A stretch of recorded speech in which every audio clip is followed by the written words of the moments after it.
गर्मी शुरू होते ही सिलीगुड़ी के विभिन्न वार्डों में पेयजल की समस्या उत्पन्न हो गई है। शनिवार को टॉक टू मेयर कार्यक्रम के दौरान विभिन्न वार्ड के लोगों ने मेयर को पेयजल समस्या से अवगत कराया।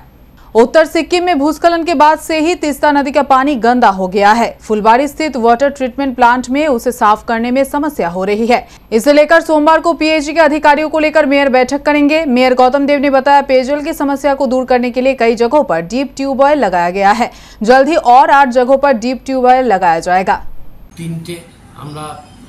3-4টে আমরা ডিপ টিউবওয়েল করেছি, আরও 8টা আমাদের টেন্ডারে যাচ্ছে। আমরা পেয়েছিকে সেই অর্থ দিয়ে দেবো। আমরা অল্টারনেটিভ পার্মানেন্ট ওয়েল 6.9 কোর্স, আরও 88,000 টাকা তাদের অ্যাডিশনাল কাজ, সেই কাজ আমরা সম্পন্ন করেছি।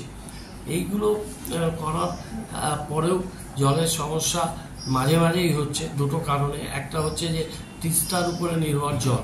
তিস্তা যখনই সিকিমে কোনো ভয়াবহ ফ্লাড ইত্যাদি হচ্ছে তখন তার সাথে ঘোলা জল আসছে, ওখান থেকে বালি মাটি ভেঙে জলের সাথে মিশে গেলে জলের যে কোয়ালিটি সেটা বালি পাথরে অনেকটা বিঘ্নিত হয়। সেটা এর আগে হয়েছে ফ্লাশ ফ্লাডে।